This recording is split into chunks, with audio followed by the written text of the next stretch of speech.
Olá! Hoje a gente vai mergulhar numa transformação, uma verdadeira revolução que está acontecendo no mercado de investimentos aqui no Brasil. E ela é movida por uma ferramenta superpoderosa, o ETF.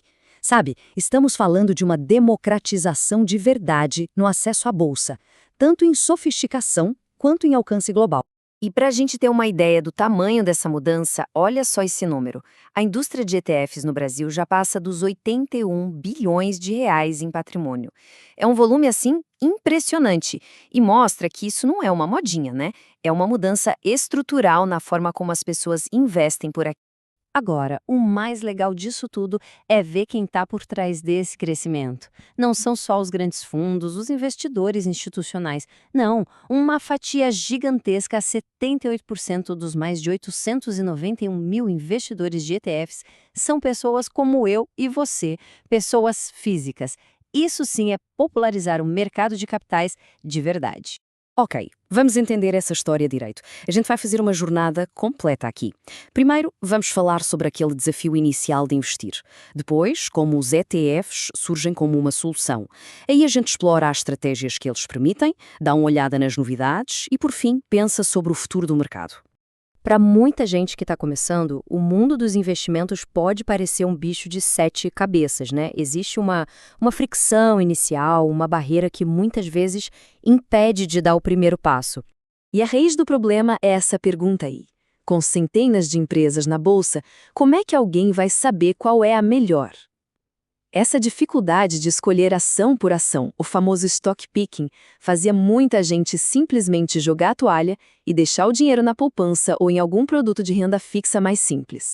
E é exatamente aqui que o jogo vira. Surge uma solução que simplifica esse mundo complexo e quebra essa barreira inicial, o Exchange Traded Fund, ou, como todo mundo conhece, o ETF. Tá, mas o que é um ETF na prática? Pensa assim, é um fundo de investimento, só que com um detalhe que muda tudo. As cotas dele são negociadas na bolsa como se fossem uma ação qualquer. E o objetivo dele é simples, imitar, replicar o desempenho de um índice, como o Ibovespa.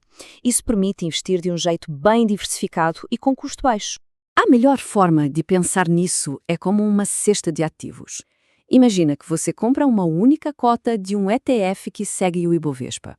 Pronto, é como se você estivesse comprando de uma vez só um pedacinho de todas as empresas daquele índice. É diversificação na hora, sabe? Junta a simplicidade de comprar uma ação com a diversificação de um fundo. E o mais curioso é que essa ferramenta, que parece tão simples, abriu um leque de estratégias bem sofisticadas para todo tipo de investidor. Desde quem está dando os primeiros passos até quem já tem muita experiência de mercado. Esse slide mostra bem essa diferença. Para o iniciante, o ETF é a porta de entrada, é o que ajuda a perder aquele medo inicial. Já para o investidor experiente, o ETF vira a base da carteira, aquele portfólio base, sólido e diversificado. E o que isso faz? Libera tempo e capital para ele poder focar em poucas e boas escolhas de ações, um stock picking muito mais inteligente. E o pulo do gato é que essa estratégia não é mais coisa de mercado americano, sabe? Hoje, com mais de 400 ETFs listados na B3, já dá tranquilamente para montar uma carteira completa e diversificada para qualquer perfil de risco usando só ETFs. Isso é incrível. Mas a história não para por aí. Pelo contrário, nos últimos anos, a gente viu uma verdadeira explosão de ETFs super inovadores, mais especializados, que estão expandindo as fronteiras do que um investidor comum pode fazer. Vamos dar uma olhada em alguns exemplos dessa evolução. A gente está falando de produtos de renda fixa com vantagens tributárias, estratégias de smart beta, acesso direto a mercados globais, setores supermodernos como inteligência artificial e até produtos que misturam tudo isso.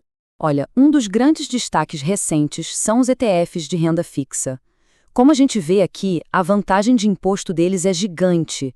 Eles não têm o tal do come cotas, aquela antecipação de imposto que acontece a cada 6 meses e come um pedaço do seu rendimento, e nem IOF.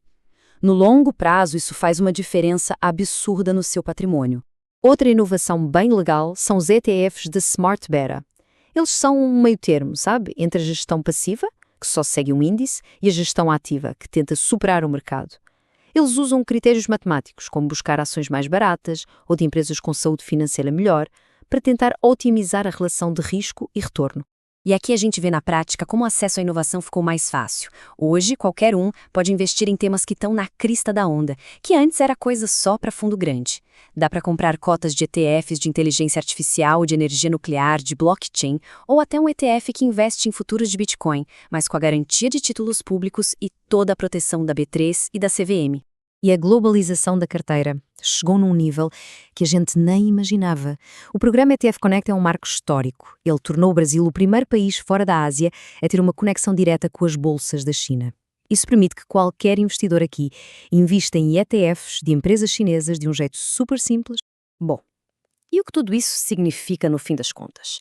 Significa que a gente está vendo uma mudança de mentalidade, uma mudança fundamental e provavelmente permanente na dinâmica do mercado de investimentos aqui no Brasil. Essa citação aqui, olha, ela resume tudo perfeitamente. Os ETFs não são mais um produto de nicho, que as pessoas ficavam se perguntando se valia a pena. Não, eles se tornaram uma peça central no planejamento de qualquer carteira moderna. A discussão agora é outra, é qual deles se encaixa melhor na minha estratégia. E o futuro parece bem promissor. Essa revolução silenciosa dos ETFs está abrindo o caminho para um mercado de capitais cada vez mais sofisticado, mais conectado com o mundo, com mais opções para todo mundo e, o mais importante, genuinamente acessível. E isso tudo deixa a gente com uma reflexão final, né? Agora que as ferramentas para montar uma carteira global, diversificada, estão aí na palma da mão de forma tão simples, a pergunta que fica é: qual vai ser o próximo passo na jornada de cada investidor nesse cenário totalmente novo?